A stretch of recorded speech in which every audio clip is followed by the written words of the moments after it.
అందమైన చర్మ సౌందర్యం మీ సొంతం. Second aqua radiance deep cleansing gel.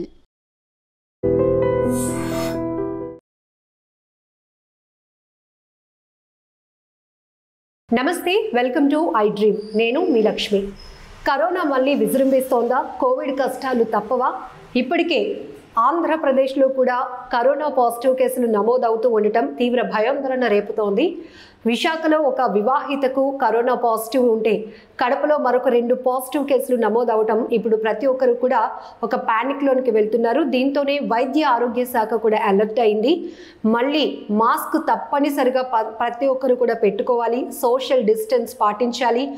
ఒకప్పుడు కోవిడ్-19 సిచ్యువేషన్లో ఏవైతే మనం కేర్ తీసుకున్నామో అవన్నీ తప్పనిసరిగా పాటించాల్సిందే.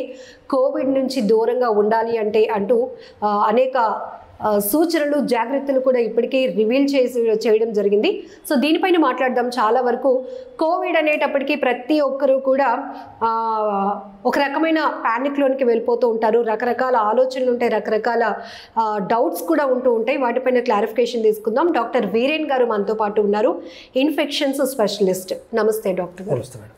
సో జనరల్గా ఎన్నో డిసీజెస్ మనం చూస్తూ ఉన్నాం, ట్రీట్మెంట్ తీసుకున్న వాళ్ళు కూడా భయపడరు. కానీ కోవిడ్ అనేటప్పటికీ ఆ సిచ్యువేషన్స్ అందరికీ కళ్ళ ముందు అలా కదలాడుతూ ఉంటాయి, భయం వేస్తుంది. సో ఇప్పుడు మళ్ళీ పాజిటివ్ కేసులు ఒక్కొక్కటి నమోదవుతూ ఉండటం, అసలు ఏం చెప్తారు కోవిడ్-19 కోసం? ఇప్పుడు మళ్ళీ కరోనా అంటున్నారు, అవే సిమ్టమ్స్తో ఉంటుందా లేకపోతే ఏంటి? సో కోవిడ్లో భయానికి కారణం అనేది మెయిన్లీ ఒకటి కారణం. ఎందుకంటే ఇది పబ్లిక్కే కొత్త కాదు, డాక్టర్స్ కూడా కొత్త. గత 3 ఏళ్ల ముందు ఎవరికి కూడా కరోనా వైరస్, కోవిడ్-19 వీటి గురించి ఎవరికి తెలియదు. పరిచయం లేని పేరు, పరిచయం లేని డిసీజ్ మాకు కూడా కొత్త. ట్రీట్మెంట్స్ ఎవాల్వ్ అవ్వడం కూడా మేము కూడా నేర్చుకున్నాం. పబ్లికే కాదు, మేము కూడా ఎలా ట్రీట్ చేయాలి పేషెంట్ నేర్చుకున్నాం. ఇది ప్రథమ కారణం దీని గురించి భయం రావడానికి. ఇకపోతే మీరు అడిగింది ఇప్పుడు కూడా ముందు కోవిడ్ వేవ్స్ లాగే ఉంటుందా లేదా అనేది. So it is too early to tell. ప్రస్తుతానికైతే అక్కడక్కడ అడపదడప కేసులు నమోదవుతున్నాయి. సివిరిటీ కూడా ప్రస్తుతానికి అంతగా లేదు. సో మనం ప్యానిక్ అవ్వడం కాకుండా మన సురక్షితలో మనం ఉండడం బెటర్. ప్రస్తుతానికి అయితే కేసెస్ పెరుగుతాయంటే పెరగచ్చు. ప్రస్తుతానికి క్లైమేట్ కూడా చేంజ్ అవుతుంది, అడపదడప వర్షాలు. ఇదే టైం వైరసెస్ అన్ని విజృంభించే టైం ఇది. రెస్పిరేటరీ వైరసెస్ అంటారు. కోవిడ్ కానీ, ఫ్లూ కానీ, బర్డ్ ఫ్లూ, ఇవన్నీ రెస్పిరేటరీ వైరసెస్, శ్వాసకోశకు సంబంధించిన వైరస్లు. ఇవన్నీ వర్షాలు పడినా, సడన్గా వింటర్ సంబంధించి మెల్లగా రైనీ సీజన్ వింటర్కి వెళ్ళినా అప్పుడు ఎక్కువ విజృంభిస్తాయి. ఇప్పుడు కేసులు పెరగడం కానీ ఇవన్నీ చూడొచ్చు. సివిరిటీ ఉంటుందా లేదా అనేది ఆ మ్యూటేషన్స్ బట్టి, వేరియంట్స్ బట్టి కూడా ఉంటుంది. సో ఇది సివియర్ వేరియంటా కాదా ప్రస్తుతానికి అనేది ఇంకా గవర్నమెంట్ దాని మీద రీసెర్చ్ చేయాల్సిన అవసరం ఉంది.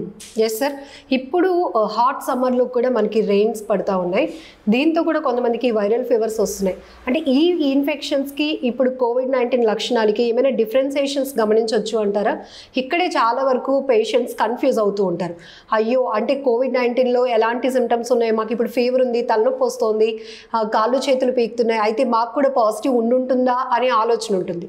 సో ఈ రెండింటికి డిఫరెన్సియేషన్ ఏం తెలుసుకోవచ్చు అంటారు? ఓకే, మీరు అడుగుతుంది దగ్గు, జలుబు, జ్వరం, వైరల్ ఫీవర్స్ ఏటి ఉన్నాయో వాటిని కోవిడ్ నుంచి ఎలాగ మీరు డిఫరెన్షియేట్ చేయాలో అడుగుతున్నారు. సో ఈ రెండు ప్రారంభం అవ్వడం అయితే ఒకలాగే ఉంటాయి. జలుబు, దగ్గు, గొంతు నొప్పి, జ్వరం, ఒళ్ళు నొప్పులు, తలనొప్పి రెండు ఒకేలా ఉంటాయి ప్రారంభం అవుతాయి. ఓకే, ఫ్లూ సివియర్ అవ్వచ్చా అంటే ఫ్లూ కూడా అప్పుడప్పుడు సివియర్ అయ్యి జనాలు హాస్పిటల్ అడ్మిట్ అయ్యే పరిస్థితులు అయితే ఉన్నాయి. కానీ percentage of flu cases severe అవ్వడం చాలా తక్కువ. అది 0.1% అయితే కోవిడ్లో 1%కి వస్తుంది అది. సో ఓన్లీ మనం టెస్ట్ చేసుకోకుండా, పేషెంటే కాదు ఏ డాక్టర్ కూడా ఇది ఫ్లూవే, నార్మల్ వైరల్ జ్వరమే, లేదా ఇది కోవిడ్ అని ఎవరు చెప్పలేరండి. టెస్ట్ చేసుకోకుండా ఎవరు చెప్పలేరు. ఇప్పుడు టెస్టింగ్ ఎప్పుడు చేయించుకోవాలని మీరు అడిగితే ప్రతి జలుబు దగ్గరికి చేయించుకునే రోజులు ప్రస్తుతానికైతే ఇంకా రాలేదు. లేదు నాకు జ్వరం 3-4 రోజులు దాటిపోతుంది, ఆయాసం వస్తుంది, పల్స్ ఆక్సిమీటర్లో ఆక్సిజన్ తక్కువ అవుతుందంటే ఖచ్చితంగా టెస్ట్ చేయించుకోవడం మంచిది. ఇమీడియట్గా అలర్ట్ అయిపోవాలి, టెస్ట్ చేయించుకోవడం మంచిది. Yes sir. సో కోవిడ్ అనేటప్పటికీ ప్రతి ఒక్కరు వ్యాక్సినేషన్ వేస్తే మనం ఎంత ప్రొటెక్ట్ అవుతామో అని అనుకున్నామో, ఇమ్యూనిటీ పవర్ పెంచుకోవడం కోసం రకరకాల ఎక్స్పెరిమెంట్స్ కూడా చేస్తున్నాం సార్. వాళ్ళు చెప్తున్నారా వీళ్ళు చెప్తున్నారని కాదు, ఫస్ట్ ఏది చెప్పినా మనకి ఇమ్యూనిటీ పవర్ పెంచేసుకుంటామేమో అన్నాం. ఆ కాన్సెప్ట్ కూడా కొంతమందికి రివర్స్ కొట్టింది. సో ఇప్పుడు మళ్ళీ అదే ట్రెండ్లోనికి వెళ్ళకుండా ఏం చెప్తారు? So as an infection specialist, immunity అనేది ఓన్లీ కోవిడ్కి కాదు, అన్ని వైరల్ ఇన్ఫెక్షన్కి మన రోగ నిరోధక శక్తి అనేది చాలా ఇంపార్టెంట్. రోగ నిరోధక శక్తి పెంచుకుంటే వైరల్ ఇన్ఫెక్షన్స్ రావు అని నేను అన్నాను. ఇప్పుడు ఎవరికైనా కోవిడ్ ఉంటుంది, నా మీద దగ్గితే నాకు వస్తుంది, కానీ అతనిలో సివియరిటీ ఎక్కువ అవ్వచ్చు. కానీ రోగ నిరోధక శక్తి అనేది, ఇమ్యూనిటీ అనేది బాగుంటే యాజ్ అన్ ఇన్ఫెక్షన్ స్పెషలిస్ట్ ఖచ్చితంగా నేను చెప్పగలను. మోస్ట్లీ సివియరిటీకి వెళ్ళరు, హాస్పిటల్ అడ్మిషన్కి వెళ్ళరు, ఇది మనం చెప్పగలం. సో రోగ నిరోధక శక్తి పెంచుకోవడం మంచిదా అంటే మంచిది, అది కానీ 1 day ప్రాసెస్ కాదు, దానికి ఏదైనా మ్యాజిక్ మెడిసిన్ అంటూ ఏమీ లేదు.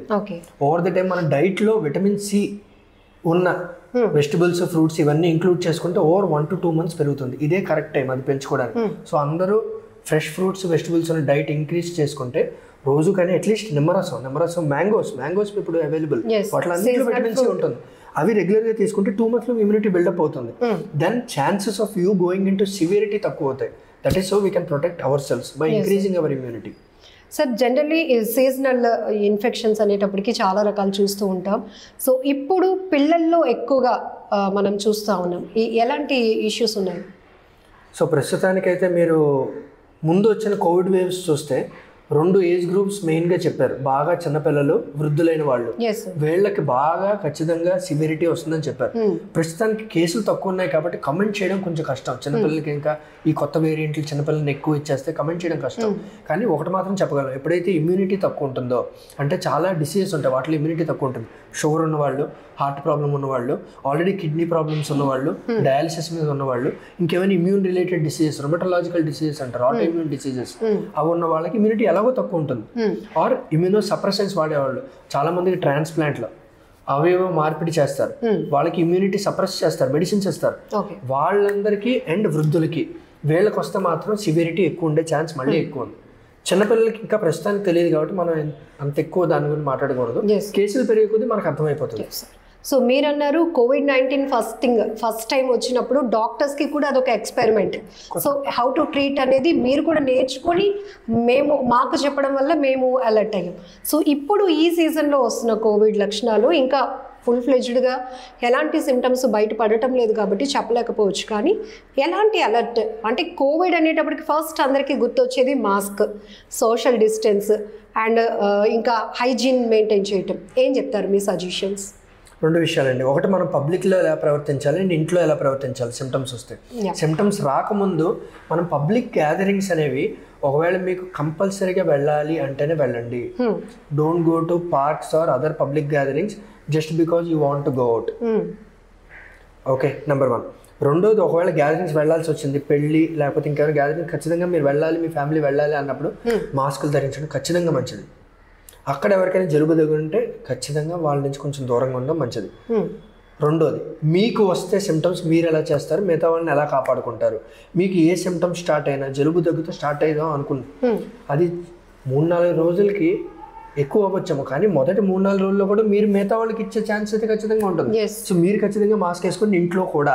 అండ్ మీరు కోవిడ్ వేవ్స్ గుర్తుంచుకుంటే ఎవరికైతే సిమ్టమ్స్ ఉన్నాయో వాళ్ళు ఒక రూమ్ లో పరిమితం అయ్యేవారు. అది ఇప్పుడు కూడా పాటించడం మంచిది. టోటల్ ఐసోలేషన్ అని మనం అలా భయపెట్టాల్సిన అవసరం లేదు జనాలు, కానీ జాగ్రత్త ఖచ్చితంగా అవసరం. బయట ఉన్నప్పుడు మాస్క్ వేసుకోండి, లోపలికి వచ్చిన ఇంట్లోని మీ రూమ్కి వెళ్ళే ముందు మాస్క్ వేసుకోవడం మంచిది. మీరు ఒకే టేబుల్ దగ్గర అందరూ భోజనం చేసినా సరే ఆ డిస్టెన్స్ చాలు మనం రావడానికి. సో వాళ్ళు వేరేగా ఉన్న సిమ్టమ్స్ తగ్గే వరకు. లేదు నాకు సిమ్టమ్స్ పెరుగుతున్నాయి, 4 రోజులు అయిపోయింది జ్వరం తగ్గలేదు, 5 రోజులు అయిపోయింది జ్వరం తగ్గలేదు, టెస్టింగ్కి వెళ్ళడం మంచిది. అప్పుడే చెప్పారు డాక్టర్స్ అందరూ కూడా, మాస్క్ అనేది మన లైఫ్లో ఇంకా ట్రావెల్ అవ్వాల్సిందే అని. కాకపోతే కాస్త రిలాక్స్ అయ్యాం కాబట్టి మాస్క్ల ఊసలేదు, ఇప్పుడు మళ్ళీ స్టార్ట్ అవుతోంది.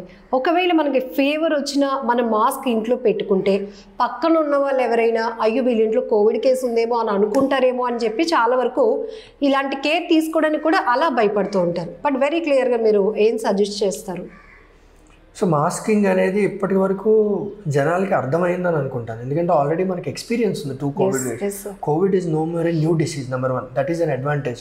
ముందు నేను చెప్పినప్పుడు అప్పుడు అందరికీ కొత్త, డాక్టర్స్ కొత్త, మాకు కొత్త కాదు. We know what to do with our patient, we know how to track them and we know how to treat the disease. This is the major advantage. ఇది మేజర్ అడ్వాంటేజ్ మనకున్నది ఈసారి కోవిడ్లో. సో కంగారు పడాల్సిన విషయం లేదు, కానీ మన కుటుంబ సభ్యుల్ని కాపాడుకోవడానికి మన రెస్పాన్సిబిలిటీ అది. పబ్లిక్లో కూడా మన రెస్పాన్సిబిలిటీ. సో మాస్క్ ధరించడం ఆల్రెడీ అందరికీ అలవాటు అయిపోయింది. అండ్ అంతగా జలుబు దగ్గు బాగా ఇది వస్తుంది అంటే అప్పుడు చేతులు కడుక్కోవడం ఎలాగో నేను చెప్పాల్సిన అవసరం లేదు. శానిటైజర్లు మళ్ళీ వాడకంలోకి వస్తాయి అండ్ వాడకంలోకి రావాలి కూడా.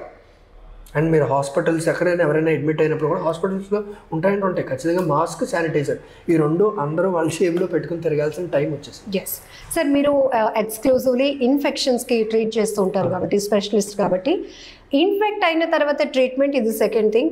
కానీ అసలు ఇన్ఫెక్షన్స్ ఎందుకు వస్తాయి సార్? జనరల్గా మనం చేసే మిస్టేక్స్ ఏంటి డైలీ లైఫ్లో? అంటే ఇన్ఫెక్షన్స్ వచ్చాక సివియర్ అవ్వడం రెండు విషయాలు మేడం. ఇన్ఫెక్షన్స్ రాకుండా ఉండాలంటే మన రోగ నిరోధక శక్తి కానీ మన హెల్త్ కానీ పీక్ లెవెల్స్లో ఉండాలి, పారామౌంట్ లెవెల్స్లో ఉండాలి. అప్పుడు ఇన్ఫెక్షన్స్ మ్యాక్సిమం మనం ప్రివెంట్ చేయగలం. ఓకే, అలాగని ఇప్పుడు దోమ కొడితే మలేరియా వస్తుందంటే వస్తుంది, మీ ఇమ్యూనిటీ ఎలా ఉన్నా మలేరియా వస్తుంది మేడం, ఎలా ఉన్నా వస్తుంది. సో మిగతా ఈ వైరసెస్ లాంటి వాటిని కొంచెం మనం కాపాడుకోవడం. అండ్ ఒకవేళ ఇన్ఫెక్షన్ వచ్చినా సివియర్గా ఉండకూడదంటే మీ ఇమ్యూనిటీ బాగుండాలి. ఓకే, ఇమ్యూనిటీ తక్కువైన వాళ్ళకి ఇమ్యూనిటీ ఎక్కువ, ఇద్దరికి ఇన్ఫెక్షన్స్ వస్తాయి. కానీ ఇమ్యూనిటీ తక్కువ ఉన్న వాళ్ళకి, రోగ నిరోధక శక్తి ఎవరికి తక్కువ ఉంటుందో వాళ్ళకి చాలా సివియర్ అవుతుంది అది. సో సివియర్ అవుతే లైఫ్ థ్రెటనింగ్ ఉంటుంది. జనరలీ మన బాడీ పార్ట్స్లో దేని ద్వారా ఎక్కువగా ఇన్ఫెక్షన్స్ రావడానికి అవకాశం ఉంటుంది? సో ఇన్ఫెక్షన్స్ అనేవి ప్రతి బాడీ పార్ట్ని, ప్రతి అవయవాన్ని, లైక్ ఎక్కువ నెయిల్స్ అని చెప్తా ఉంటారు కదా సార్, మనం తీసుకునే ఫుడ్ నుంచి. లేదు, ఫుడ్ ఇన్ఫెక్షన్స్ అనేవి ఓన్లీ పొట్టకి సంబంధించింది. ఇన్ఫెక్షన్స్ బ్రెయిన్ నుంచి కాలు వరకు ఎక్కడైనా రావచ్చు. బ్రెయిన్ ఇన్ఫెక్షన్ బ్రెయిన్ ఫీవర్ అని పిలుస్తారు, ఎన్కెఫలైటిస్ అని పిలుస్తారు. బ్రెయిన్ ఇన్ఫెక్షన్ అది.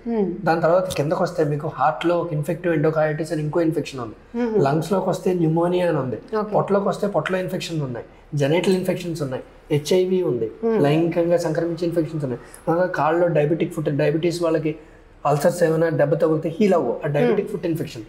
సో ఇన్ఫెక్షన్లు ఒక్కటే మొత్తం బాడీలో ఏ అవయవాన్నైనా ఇది చేయగలిగింది ఇన్ఫెక్షన్స్. సో ఏ అవయవాన్నైనా రావచ్చు. ప్రతి ఇన్ఫెక్షన్కి అది ఒక ప్లేస్ ఉంటుంది. ఫర్ ఎగ్జాంపుల్ కోవిడ్ మెయిన్లీ ఏ అవయవాన్ని ఇన్ఫెక్ట్ చేస్తుందో నేను చెప్పక్కర్లేదు, లంగ్స్ ఇన్ఫెక్ట్ చేస్తుంది. అలాగే ప్రతి బ్యాక్టీరియాకి, ప్రతి ఇన్ఫెక్షన్కి బాడీలో ఒక పార్ట్లోకి వెళ్ళి కూర్చుంటుంది అది. అలాగే సో ఇన్ఫెక్షన్ అనేది ఏ బాడీ పార్ట్ అయినా ఇన్ఫెక్ట్ చేయొచ్చు. మెయిన్ థింగ్ 1 to 1 అంటే ఒకరి నుంచి మరొకరికి వ్యాప్తి చెందడానికి రీజన్ మెయిన్గా మనం దగ్గినా, తుమ్మినా ఇతరుల పైన ఎక్కువగా ఎఫెక్ట్ చూపిస్తుంది కాబట్టి ఫస్ట్ మనం మాస్క్ వేర్ చేయడం అనేది బాగా నేర్చుకున్నాం. సో ఈ రకంగా ఇలాంటి ఇన్ఫెక్షన్స్ నుంచి దూరంగా ఉండాలన్నా రెగ్యులర్ లైఫ్లో ఏ ఫుడ్ ఎక్కువగా మనం తీసుకుంటే ఇమ్యూనిటీ ఇంప్రూవ్ చేసుకోవచ్చు? రోజు మీ డైట్లోనే ఫ్రెష్ ఫ్రూట్స్ అండ్ వెజిటబుల్స్ ఖచ్చితంగా ఇంక్లూడ్ చేయండి. అండ్ ఏదైనా విటమిన్ సి సప్లిమెంట్స్ కూడా అవసరం లేదు మీకు. విటమిన్ సి సప్లిమెంట్ సింపుల్ నిమ్మరసం, అది అన్ని సీజన్స్లో దొరుకుతుంది మీకు. నిమ్మకాయ అనేది, ఇప్పుడు మామిడి పళ్ళు ఉన్నాయి, నెక్స్ట్ ఆరెంజెస్ వస్తాయి. ఇవన్నీ విటమిన్ సి పుష్కలంగా ఉండే ఆహారాలు. ఇవి రోజు ఇంక్లూడ్ చేస్తే that it self will improve your immunity. మళ్ళీ మనం పర్టికులర్గా ఫుడ్ సప్లిమెంట్స్ ద్వారా తీసుకోవాల్సిన అవసరం లేకుండా మన ఇంట్లో వేరేగా అవసరం. ఇది మీరు పాటిస్తే రెగ్యులర్గా పాటించాలండి. దీనిలో ఇంపార్టెంట్ రెగ్యులారిటీ. ఏదో ఒకసారి ఇది మెడిసిన్ టాబ్లెట్ కాదు, ఒకసారి తీసుకున్నా అయిపోయింది. రెగ్యులర్లీ మీ డైట్లో ఉంటే ఎలాంటి ఇన్ఫెక్షన్స్ మీ సివియరిటీ నుంచి అయితే కాపాడతాయి maximum. Okay, so thank you sir, thank you so much. నమస్తే. నిజంగా ప్రస్తుతం ఉన్నటువంటి సమాజం దేనికి ప్రయారిటీ ఇస్తుంది? ఆర్థిక సంబంధాల చుట్టూ మాత్రమే తిరుగుతుంది. మళ్ళీ ఎన్నికలంగానే చాలా విరక్తి కలుగుతాం.